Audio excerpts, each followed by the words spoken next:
अपना आबाई वतन तो हर शख्स को प्यारा होता है, मगर कुछ लोग तो इसकी यादों को ऐसे सीने से लगा कर रखते हैं जैसे कि वो कोई मताए जहाँ हो। इसकी यादों में खोकर कभी खुश तो कभी उदास हो रहते हैं। जा बजा बिखरी यादों से बच्चों की तरह बहलते हैं और अगर उससे दूर हों तो इसकी फजाओं में वापस जाने के लिए मचलते हैं। बिल्कुल रसूल हमजतुफ की तरह, जो मुल्कों मुल्कों घूमकर भी अपने दागिस्तान को नहीं भूला था। अपनी जन्मभूमि की बेमिसाल मोहब्बत का शाखसाना था कि रसूल ने मेरा दागिस्तान के नाम से शोरा आफाक किताब लिख डाली। इस किताब के लफ्ज लफ्ज से मोहब्बत के सोते फूटते दिखाई देते हैं। रसूल की जिंदा दिली देखिए कि वो पीराना साली में भी ऐसा बुलंद कहकहा लगाता है कि जवानों को शर्मिंदा कर डालता है। वो कदम कदम पर अपने कारी को अनोखी और दिलफरेब कहानियां सुनाता है। कहानियां कहने का ये फन उसने अपने बाप हमजा सदासा से सीखा था, जो हर वक्त उसे कुछ न कुछ सिखाता रहता था। रसूल कहता है, मुझे याद है बचपन में अब्बा मुझे गट्ठा बांधना सिखाया करते थे। मैं एक घुटने पर अपना सारा बोझ डालकर जोर से रस्सी खींचा करता था ताकि गिरा मजबूत बंधे। ऐसे मौकों पर अब्बा तंबीह करते थे, रसूल एहतियात से काम लो, बालियों का दम ना घुट जाए। अब जब ऐसा होता है कि कोई नज्म मुझसे संभाले नहीं संभलती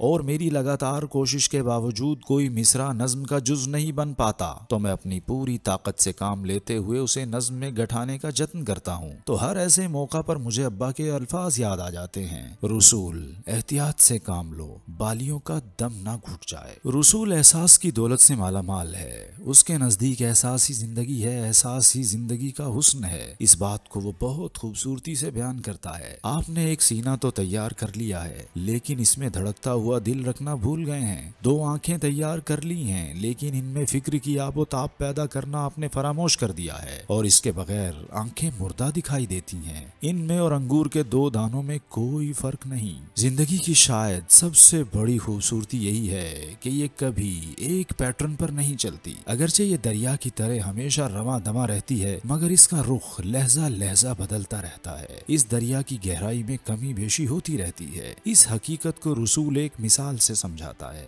एक पहाड़ी दोशीजा ने जो पहली बार मोहब्बत का शिकार हुई थी, सुबह सवेरे खिड़की से बाहर सर निकाला और चिल्ला पड़ी, उफ, सर से पैर तक फूल हैं, फूल ही फूल, कितने खूबसूरत फूल। तुम्हें ये फूल कहाँ से नजर आ गए? उसकी माँ ने सवाल किया। ये तो बर्फ है, खिजा का आखिरी दौर भी खत्म हुआ, अब तो जाड़ा ही जाड़ा है। एक ही सुबह में दो मुख्तलिफ औरतों को बहार की सुबह भी नजर आई और जाड़े की सुबह भी। एक ने उसे बहार की सुबह कहा, दूसरे ने जाड़े की। मेरे वाहिद वजूद के अंदर भी दो मुख्तलिफ इंसान मौजूद हैं। एक नौजवान है, दूसरा बूढ़ा। एक फूल ही फूल है, दूसरा बर्फ ही बर्फ। एक बहार ही बहार है, दूसरा जाड़ा ही जाड़ा। रसूल अपने बाप हमजा सदासा से बेपनाह मोहब्बत करता है, लेकिन इसके साथ वो अपने बाप के दोस्तों को भी नहीं भूलता। वो अपने बाप के एक करीबी दोस्त अबू तालिब का जिक्र बारहा करता है, जो बाकमाल शायर भी था। हमजा और अबू तालिब में बहुत सी कदरों की तरह एक ये कदर भी मुश्तरक थी कि दोनों पुरतासीर किस्म के शायर थे। इन दोनों हजरात की सोहबत का असर था कि यही फन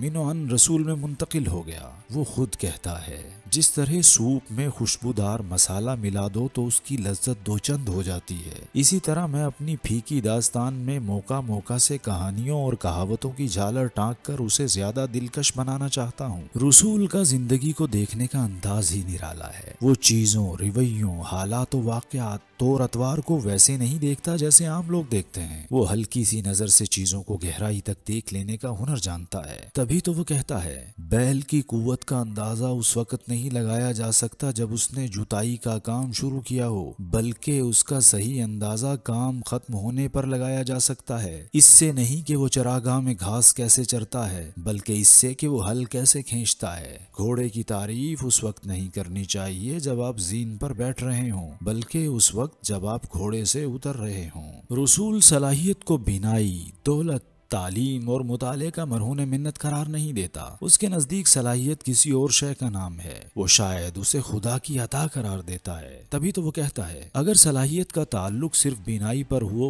तो कैसे हुआ कि लेस्गिन शायर कोचखोर्स्की इसके बाद भी गीत लिखता रहा जब खान ने उसकी दोनों आंखें निकलवा दी थी। अगर सलाहियत का राज तालीम है तो मुझे बताइए, सुलेमान अस्ताल्स्की को अवामी शायर की हैसियत से इस कदर शोहरत कैसे हासिल हो गई? वो तो दस्तखत भी नहीं कर सकते थे। अगर सलाहियत वसी मुतालिया और इल्म व फजल की देन है, तो ऐसा क्यों है कि मेरे वाकिफकारों में बहुत से आलिम और इंतहाई पढ़े लिखे लोग एक मिसरा भी मुकम्मल नहीं लिख पाते। ये किताब फहमो इदराक के नए दर वाह करते हुए हैरतों के नए जहान में ले जाती है। यूं लगता है कि रसूल हमजा तोफ अपने गांव की सैर करवा रहा है, वहाँ की गली कूचों में टहलते हुए लोगों से मिलवा रहा है, कभी किसी ऊंचे टीले पर बैठकर फुसूंगर आवाज में अपनी नज़में सुना रहा है। रसूल हमजा तोफ का लहजा कभी शोखी से भरपूर होता है और कभी इससे रंज और उदासी टपकने लगती है। जब वो अपने वतन दागिस्तान को अपनी माँ, अपनी पहली मोहब्बत और अपनी पहली दुआ करार देता है तो इस हद दर्जा मोहब्बत पे रश्क आने लगता है। वो बातों ही बातों में ऐसा अजीब नुक्ता बयान कर जाता है कि अगले कुछ लम्हों के लिए किताब को बंद करके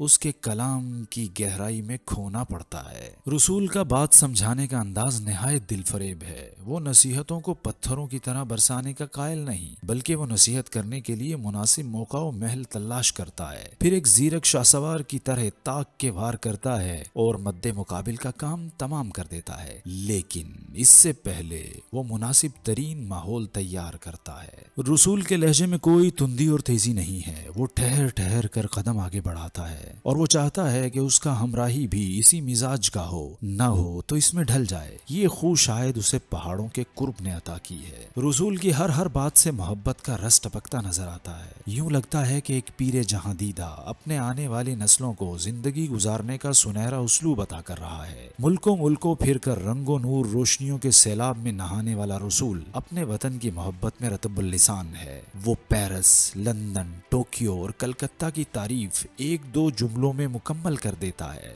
मगर अपने दागिस्तान की पगडंडियों, चौराहों, चश्मों, टीलों, हत्ता के बर्फ, बारिश और मट्टी की तारीफ करते हुए नहीं थकता। रसूल जिंदगी को जिंदा दिली के साथ गुजारने की तलकीन करता है। वो कहता है, जिंदगी जो तुम्हें सिखाती है इसे जी जान से सीखो और फिर इसको दूसरों को सिखाओ। जिंदगी के आखिरी लम्हे तक तुम कुछ सीख रहे हो या सिखा रहे हो। इस किताब को पढ़ते हुए अनगिनत बार आपको यूं लगेगा कि रसूल ने ये बात तो आपके लिए ही लिखी है, सिर्फ आपके लिए।